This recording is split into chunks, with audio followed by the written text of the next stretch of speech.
The massive doors of the Galactic Council chamber slid shut with a heavy thud that echoed through the enormous dome-shaped room. Captain Kim Ji-woo had walked through those same doors countless times over the past 20 years, but today felt different. Today, the air itself seemed thick with tension and unspoken secrets. The chamber was a marvel of alien architecture, with crystalline walls that shifted colors based on the emotions of those inside. Right now, they pulsed a deep, unsettling dread. 12 different species sat around the circular table, each representing billions of lives across the galaxy. The Corvan with their metallic skin and glowing eyes, the spider-like Thakari with their multiple arms, the gaseous veil beings floating in their containment suits, all of them avoiding eye contact with the lone human in the room. Admiral Vexthai of the Corvan Empire stood slowly, his 7-foot frame casting a long shadow across the polished floor. In his 4-fingered hands, he held a document that would change everything. The paper itself was made from rare Altarian silk, reserved only for the most important galactic treaties. This wasn't just any announcement. This was history in the making. By unanimous vote of all 12 member species, Vexthai began, his voice carrying the weight of absolute authority, humanity is hereby banned from participating in any military conflict within galactic space. This decision is effective immediately and is not subject to appeal. The words hit Captain Kim like a physical blow. She had been born on a small colony world, the daughter of farmers who had dreamed of peace among the stars. She had spent her entire adult life working toward that dream, serving as a mediator between species who had been fighting for centuries before humans even discovered fire. She spoke 7 alien languages fluently and had personal friends among 4 different species. Now she was being told that her entire life's work was over. "I don't understand," Kim said, her voice barely above a whisper. "We've served faithfully for decades. We've helped end 17 major conflicts and prevented dozens more. What has changed?" Councillor Thexara of the Veil Consortium floated forward, her gaseous form swirling within her containment suit. The Veil were known for their logical minds and careful speech, which made her next words even more shocking. "Humans display tactical unpredictability that threatens standard warfare protocols," she announced in her mechanical voice. "Your species' approach to conflict resolution has been deemed problematic." Kim felt her heart racing. Problematic? She thought about all the peace treaties she had helped negotiate, all the lives that had been saved because humans had stepped in to mediate. The battle at Centauri Station, where her team had prevented a 3-way war that could have killed millions. The trade dispute in the Vega system that they had turned into a profitable partnership for all involved. "Can you be more specific about these concerns?" Kim asked, standing up from her chair. "What exactly have we done wrong?" The chamber fell completely silent. Kim could hear the soft humming of the life support systems and the distant sound of ships moving through the space station's docking bays. But from the 12 alien delegates, there was nothing but uncomfortable silence. She looked around the room, studying each face carefully. These were beings she had worked with for years, species she had come to respect and even love. But today, something was different in their expressions. It wasn't anger she saw, or even disappointment. It was fear. The Thakari delegate, Commander Zilnex, shifted nervously on his 8 legs. Kim remembered sharing a meal with him just last month, laughing about their children's latest adventures. Now he wouldn't even look at her. The representative from the peaceful Alderian Republic, usually the most talkative being in any room, sat in complete silence. Her blue skin had turned pale, almost white with stress. Even the warrior-proud Corvan seemed uncomfortable, their usual confidence replaced by something Kim had never seen in them before: uncertainty. "There are psychological warfare concerns," Admiral Vexthai finally said, but his voice lacked conviction. "Your species' methods of combat create unpredictable reactions in our forces." Kim knew this was nonsense. Humans rarely engaged in direct combat. They were mediators, peacekeepers, diplomats. When they did fight, it was usually to protect civilians or defend themselves. Their military doctrine emphasized minimal casualties and quick resolution of conflicts. As 2 security officers stepped forward to escort her from the chamber, Kim caught something in Admiral Vexthai's eyes that made her blood run cold. It wasn't hatred or anger, it was genuine terror. This being who commanded fleets that could destroy entire solar systems was afraid of humans. But why?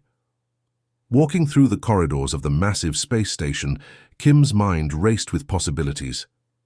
What had happened to make 12 different species, many of whom had been enemies for centuries, suddenly unite against humanity? What had they done that was so terrible it required a complete ban from military conflicts?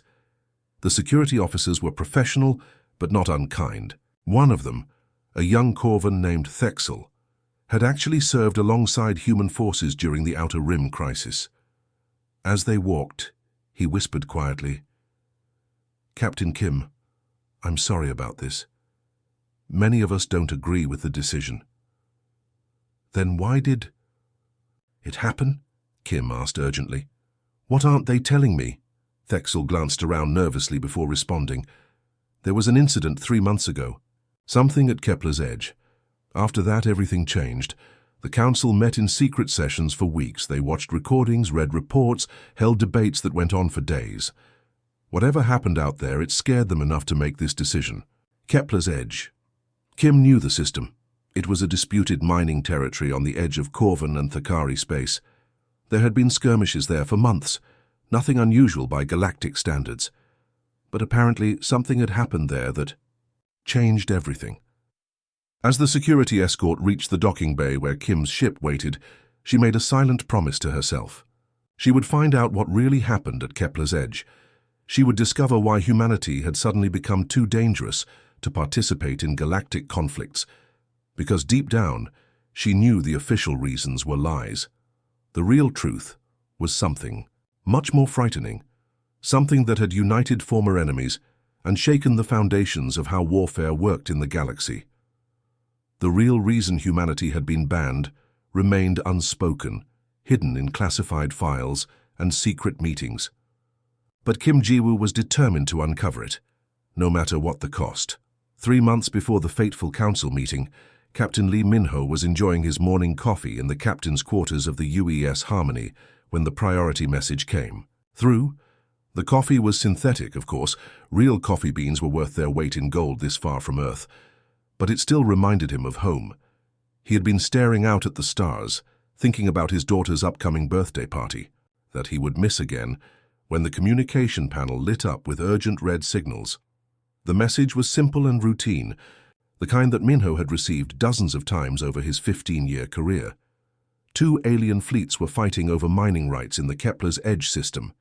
The Corvan Empire and the Thakari clans had been going at each other for 3 weeks now, with small skirmishes breaking out every few days. Nothing too serious. A few destroyed mining ships, some angry diplomatic messages, the usual territorial disputes that happened along the borders of galactic civilization. Minho's ship, the Harmony, was perfectly suited for this kind of mission. It wasn't a warship in the traditional sense. Instead of massive guns and thick armor, it carried negotiation rooms, translation equipment, medical facilities, and a crew trained in conflict resolution. The ship was designed to get between fighting forces and help them find peaceful solutions to their problems. As the Harmony jumped into hyperspace toward Kepler's Edge, Minho felt the familiar mix of anticipation and worry that came with every peacekeeping mission. His crew of 180 humans were all volunteers who had chosen this dangerous work because they believed in peace. They came from dozens of different countries on Earth, engineers from Korea like himself, doctors from Brazil, communications specialists from Nigeria, pilots from Australia. What united them wasn't nationality or culture, but a shared belief that fighting should always be the last option, never the first. Lieutenant Park So-young was working at her communications station when they dropped out of hyperspace near Kepler's Edge. She was barely 25 years old, freaks.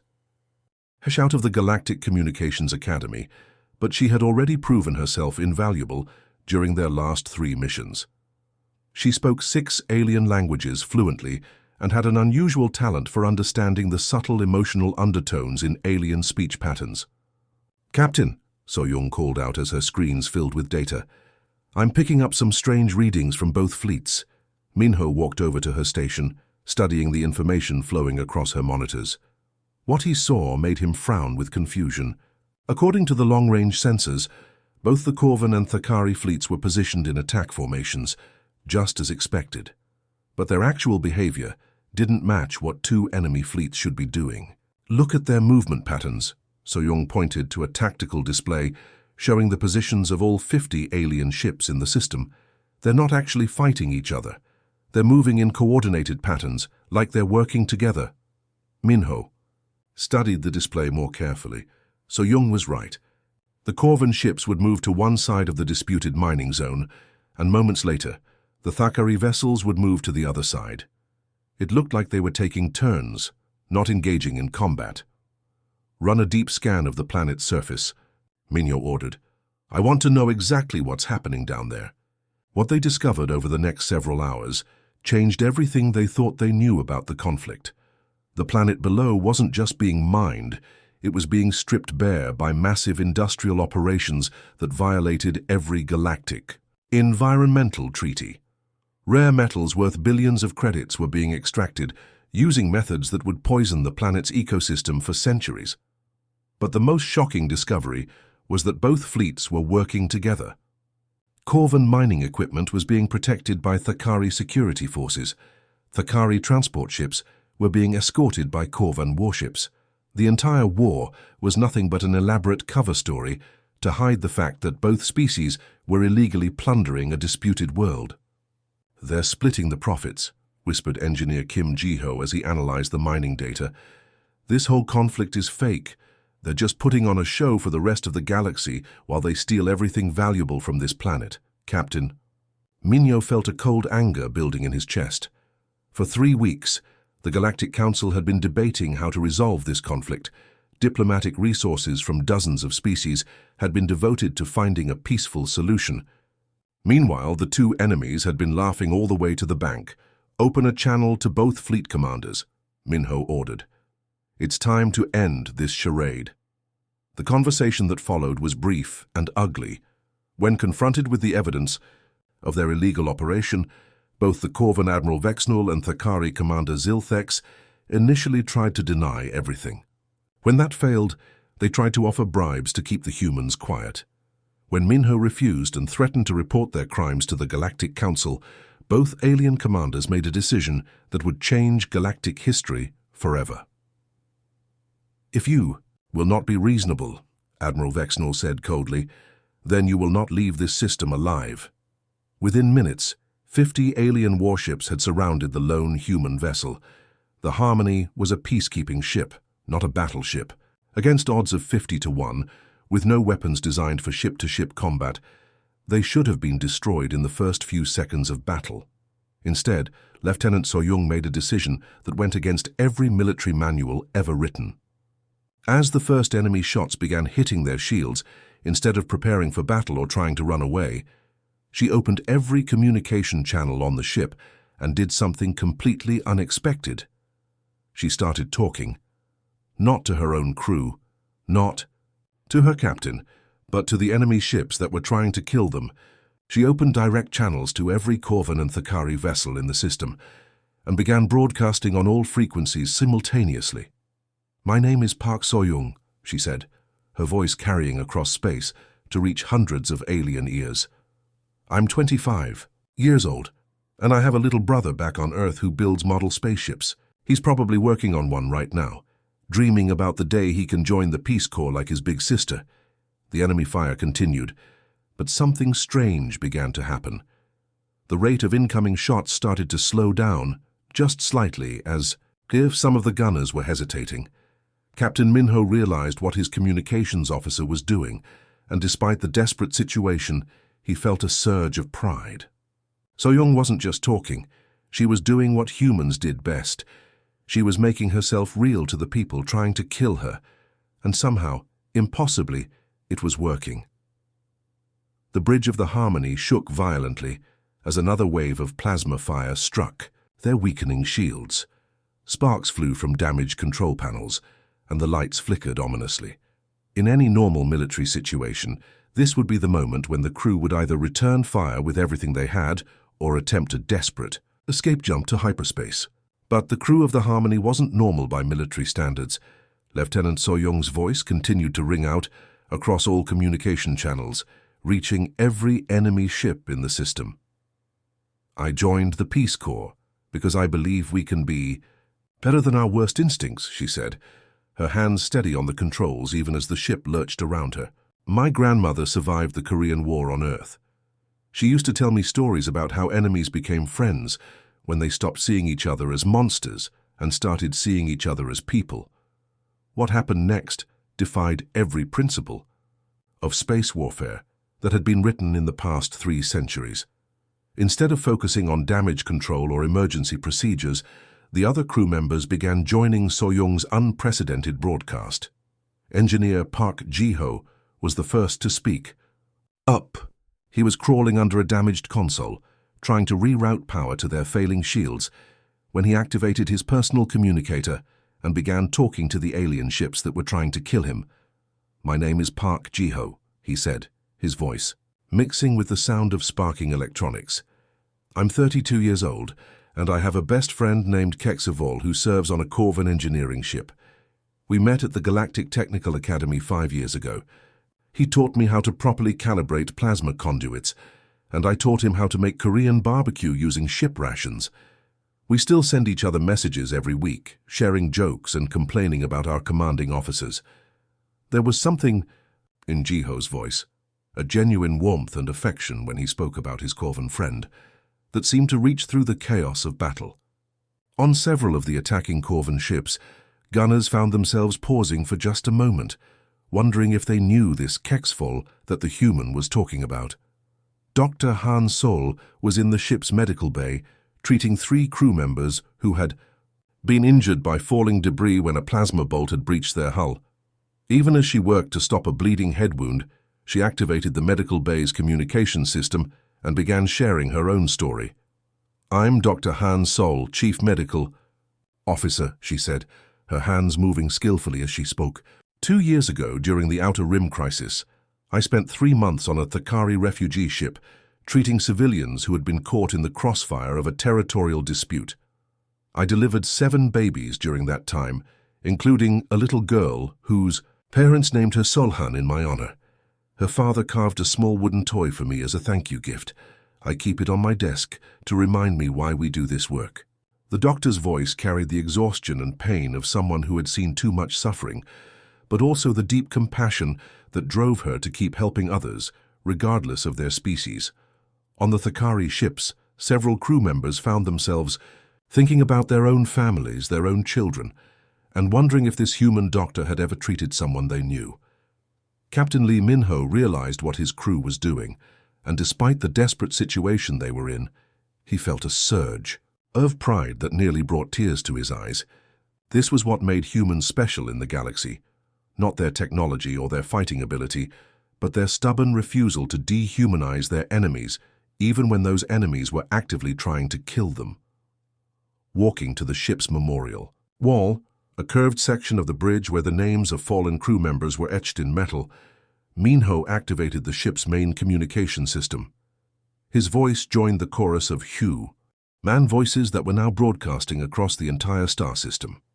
"I am Captain Lee Min-ho of the UES Harmony," he said, his voice carrying the authority of command, but also the weight of personal loss. "I'm standing in front of our memorial wall where we honor those who died serving the cause of peace. I want to read you some names." He began with the humans. Lieutenant Chen Wei, killed while protecting Aldarian colonists from raiders. Sergeant Maria Santos died evacuating civilians from a space station under attack. Engineer Yuki Tanaka lost while repairing life support systems on a damaged refugee ship. Then he moved to the alien names. Healer Zilnara of the Thakari Medical Corps, who died alongside our medics during a plague outbreak on Kepler 7th. Navigator Vexthon of the Corvan Fleet, killed while helping us rescue survivors from a crashed transport. Scholar Mel Axie of the Veil Consortium, who sacrificed herself to save a human child during the Battle of Proxima Station. With each name he read, Captain Lee's voice grew stronger, more determined. These weren't just words on a wall. They were friends, colleagues, people who had chosen to work together. Despite their different species, different cultures, different worlds, they had died fighting not against each other, but for each other. On to the attacking ships. Something strange was happening. The rate of plasma fire was decreasing noticeably. Gunners were hesitating before pulling triggers. Communications officers were listening to the human broadcasts instead of focusing on targeting data. Some crew members were even beginning to question their orders. Communications officer Kim Arin, who had been coordinating the ship's broadcasts, suddenly spoke up with a realization that would change everything. "These aren't just soldiers shooting at us," she whispered to her crewmates, but her words were picked up by the open communication channels and transmitted to every ship in the system. "They're mothers, fathers, dreamers, just like us. They have families waiting for them at home. They have hopes and fears, and people they love. We're not fighting faceless enemies. We're fighting people who are just trying to do their jobs and go home safely." The Harmony's shields finally failed completely, and hull breaches began appearing throughout the ship. Emergency klaxons wailed as atmosphere began venting into space. Any reasonable military commander would have ordered all remaining power to engines and attempted to escape. Instead, Captain Lee made a decision that no military academy would ever teach. He ordered his crew to open all cargo bay doors and begin ejecting their most precious possessions into space. But these weren't weapons or tactical data, or anything that could help them survive. Instead, the humans began launching their cultural treasures, music recordings from Earth, alien art they had collected during their travels, photographs of their families and friends from dozens of different worlds, holographic displays of Earth sunsets mixed with Corvan poetry crystals, and Thakari song sculptures as they drifted through space between the warring fleets. The alien gunners found themselves unable to fire into the cloud of irreplaceable beauty that surrounded the dying human ship. How could they destroy a child's drawing of her father? How could they vaporize a love song that had been passed down through generations? How could they obliterate photographs of weddings and birthdays and quiet moments of joy from a dozen different worlds? In that moment of pause, as the attacking fleets hesitated in the face of such vulnerable, trusting humanity, Captain Lee made his final decision. He ordered something that no military strategist would ever recommend, something that went against every survival instinct. He ordered complete and unconditional surrender. The silence that followed Captain Lee's surrender was unlike anything the Kepler's Edge system had ever experienced. For the first time in 3 weeks of fake warfare, the constant background hum of charging weapons and targeting systems went completely quiet. 50 alien warships hung motionless in space, their crews staring at their view screens in confusion and uncertainty. On the bridge of the Corvan flagship, Admiral Vexnul found himself in an impossible situation. Military doctrine was crystal clear. Enemies who surrendered should be taken prisoner, interrogated, and then either ransomed back to their government or tried for whatever crimes had brought them into conflict. But these humans hadn't committed any crimes. They had simply discovered an illegal operation and threatened to expose it. Commander Zethka of the Corvan assault team received her orders with a mixture of anticipation and unease. She was a veteran of dozens of boarding operations, known throughout the fleet for her efficiency and ruthlessness. Her squad of 12 heavily armed warriors had never failed to secure a captured vessel within minutes of boarding. But as her assault shuttle approached the drifting human ship, something felt different about this mission. The Harmony wasn't trying to escape or mount any kind of defense. Instead, Captain Lee's voice came across the communication channel with an invitation that nobody had expected. "Commander Zethka," the human captain said, his voice tired but strangely calm, "I want to invite you and your boarding parties to see what we're really fighting for. Come aboard and see what kind of people we are. See what we value, what we protect, what we're willing to die for. Then decide if we deserve to be executed." Zethka had been expecting desperate pleas for mercy or attempts at negotiation. Instead, she got an invitation to take a tour. It was so unexpected that she almost didn't know how to respond. The docking bay of the Harmony was unlike anything the Corvan warriors had ever seen on a military vessel. Instead of weapons storage and tactical equipment, the walls were covered with displays that told the story of the ship's missions. Photographs showed human and alien crew members working together, laughing together, sharing meals from their different worlds. One display case contained a collection of thank you gifts from species they had helped. A crystal sculpture from the Veil Consortium, a woven tapestry from the Alderian Republic, a metal flower crafted by Thakari artisans. Each gift came with a small plaque, explaining how the Harmony's crew had helped end a conflict or prevented a war. Engineer Park Ji-ho was waiting to greet the boarding party, despite having a bandage wrapped around his head from the battle damage. Instead of cowering in fear or preparing for interrogation, he smiled warmly at the alien warriors and began giving them what could only be described as a guided tour of his ship. "Welcome aboard the Harmony," Ji-ho said, as if he were greeting honored guests instead of the people who had just tried to kill him. "I know this might seem strange, but Captain Lee really wants you to understand who we are before you make any final decisions about us." The first stop was the ship's recreation area, where the walls were covered with photographs from dozens of different worlds. But these weren't military intelligence photos or tactical surveys. They were personal pictures, sunsets and festivals, families and friends, moments of beauty and joy from across the galaxy. "This is my favorite," Ji-ho said, pointing to a photograph of a Corvan family celebrating what appeared to be a wedding ceremony. "I took this picture last year when we helped resolve a trade dispute in the Vega system. The bride's father had been a ship captain who was initially suspicious of humans, but by the end of our mission, he invited our entire crew to the wedding ceremony."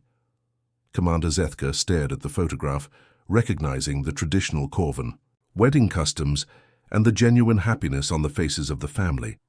She found herself wondering if she knew any of these people, if they might be distant relatives or friends of friends. The tour continued to the ship's medical bay, where Dr. Han Sol was treating the wounded crew members. But what shocked the boarding party was that she was also treating 2 wounded Thakari prisoners, crew members from damaged mining ships who had been injured in the earlier skirmishes. "We picked them up from escape pods 3 days ago," Dr. Sol explained as she checked the vital signs of a young Thakari engineer. "They were badly hurt, and we couldn't just leave them floating in space. They're prisoners technically, but they're also patients who need medical care." The injured Thakari looked up at the Corvan boarding party with surprise and fear, but Dr. Sol gently placed a reassuring hand on his arm. "It's okay," she said softly. "No one is going to hurt you here. We're all just people trying to get through." So this situation alive, one of the Corvan warriors, a young soldier named Thexel, found himself staring at the medical equipment surrounding the alien prisoner. It was the same advanced life support technology that his own species used, operated by a human doctor who was treating an enemy soldier, with the same careful attention she gave to her own crew. The most powerful moment came when the boarding party reached the ship's memorial wall. Captain Lee was standing there with 3 of his officers, and they were doing something that no military manual had ever described. They were holding a memorial service for the alien soldiers who had died in the recent skirmishes. "Pilot Zilnex of the Thakari mining fleet," Captain Lee read from a small datapad. "Age 26, survived by a wife and 2 young children. He died when his ship's reactor overloaded during yesterday's battle. According to his crew records, he was known for his skill at navigation and his talent for making people laugh during long space voyages." Dr. Sol wiped tears from her eyes as she added, "Engineer Vexithara of the Corvan mining expedition. Age 34, killed when his ship was caught in an asteroid collision. His personal files show that he sent money back to his elderly parents every month and was saving up to buy his own small transport ship so he could start a delivery business." The human officers continued reading names and personal details about alien soldiers who had been their enemies just hours earlier. They spoke about their hopes, their families, their dreams that would never be fulfilled. They grieved for people who had been trying to kill them. Commander Zethka felt something breaking inside her chest, a wall that she had built up over years of military service, a barrier that let her see enemies as targets instead of people. These humans weren't just refusing to dehumanize their enemies, they were actively humanizing them, even in death. The final stop on the tour was Captain Lee's personal quarters, where the walls were covered with correspondence from dozens of alien species, letters of thanks from families whose loved ones had been rescued, children's drawings sent by refugees they had helped evacuate, official commendations from governments whose wars they had helped end. "This is why we do this work," Captain Lee said quietly. "Not for glory or profit or conquest, but because we believe that every intelligent being in this galaxy deserves a chance at peace, happiness, and safety. Even the people who are trying to kill us right now, they have families and dreams and hopes for the future. They're not evil monsters, they're just people who got caught up in a bad situation." Commander Zethka found herself completely unable to give the order to execute the prisoners.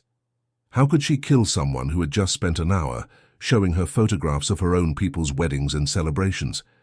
How could she destroy people who had cried for her fallen comrades? The boarding.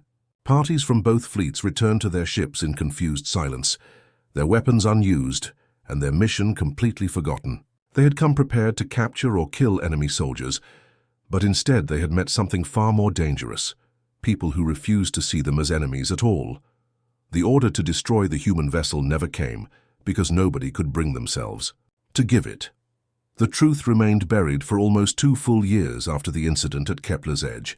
It stayed hidden in encrypted files, classified reports, and private conversations that happened behind closed doors in the highest levels of galactic government. The official story never changed. Humans were banned from military conflicts because they were unpredictable and dangerous. But the real story was far more complex and far more frightening to those in power. Admiral Vexthai carried the secret with him until the day he died. The old Corvan warrior had served in more battles than most soldiers could count, had commanded fleets that conquered entire star systems, and had negotiated treaties that shaped the balance of power across the galaxy. But in his final years, he became increasingly isolated and troubled, spending long hours alone in his private study, writing in personal journals that he kept locked away from even his closest advisors. When Vexthai died peacefully in his sleep, at the age of 93, his family found hundreds of data files hidden in a secret compartment of his desk. Most were routine military records and personal correspondence, but one file was different. It was marked with the highest level of security classification and labeled simply, "The Human Problem, Final Analysis." The file contained a single entry, written in Vexthai's own words just 3 months before his death. It was a confession, an explanation, and a warning all rolled into one devastating document that would eventually change how the entire galaxy understood the events at Kepler's Edge. "I am writing this record because I believe history will judge us harshly for what we did to the humans," the entry began. "Future generations will want to know why 12 different species, many of whom had been enemies for centuries, suddenly united to ban one small, relatively peaceful race from participating in galactic conflicts. They will wonder how we could justify such an extreme action against people who had served faithfully as mediators and peacekeepers for decades."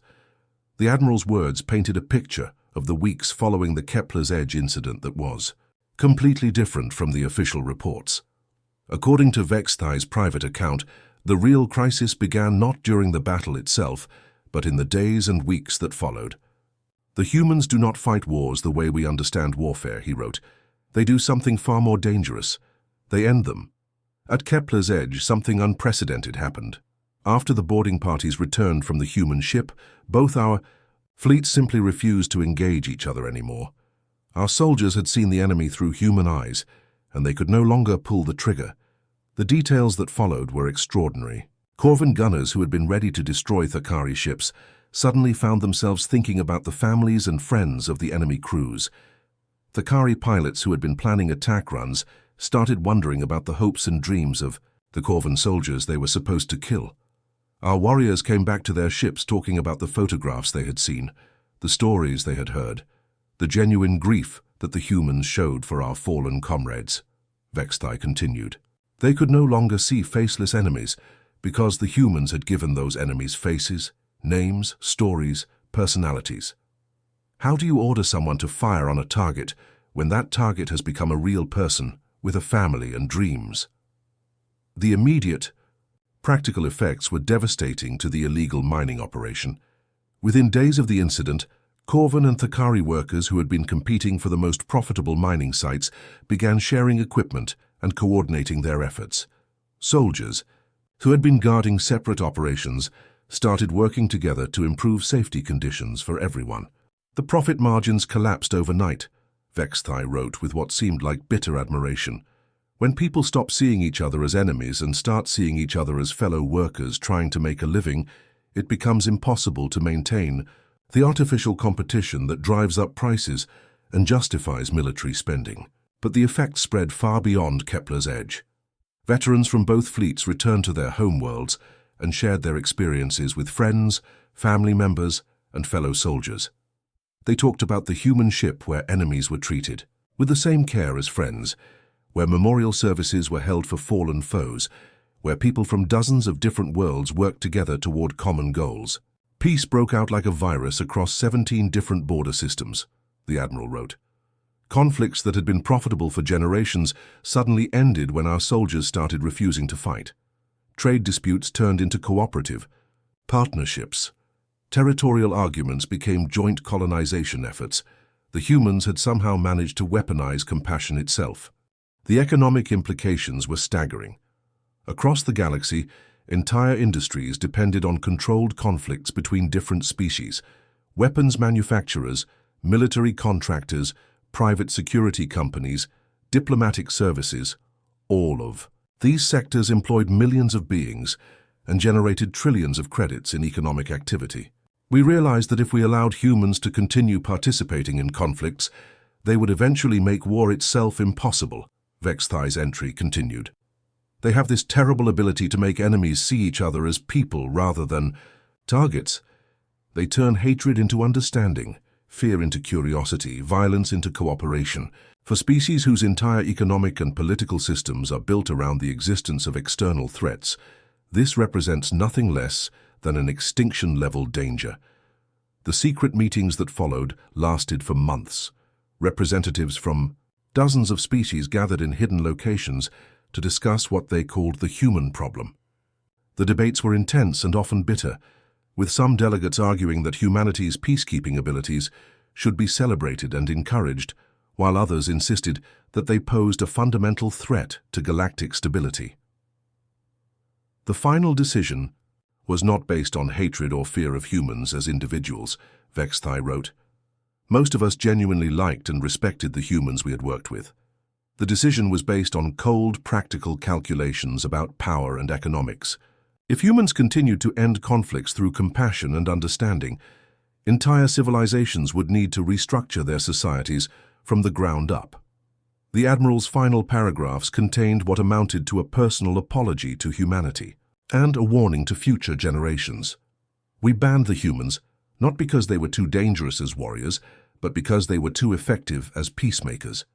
They fought with love instead of hate, with understanding instead of fear, with hope instead of despair. And love, it turned out, was the most terrifying weapon any of us had ever encountered. Captain Kim Ji-woo discovered these files 3 years after Admiral Vexthai's death, when a Corvan historian leaked them to human diplomatic channels. As she read the old Admiral's words in her small apartment on Earth, she found herself smiling despite the tragedy of it all. The galaxy had spent centuries perfecting the art of war, but humanity had accidentally perfected something far more powerful, the art of making enemies into friends. They had been banned not for their failures, but for their greatest success. They were afraid we would end war itself, Kim said quietly to herself as she finished reading the document, and they were probably right. The truth was both heartbreaking and hopeful.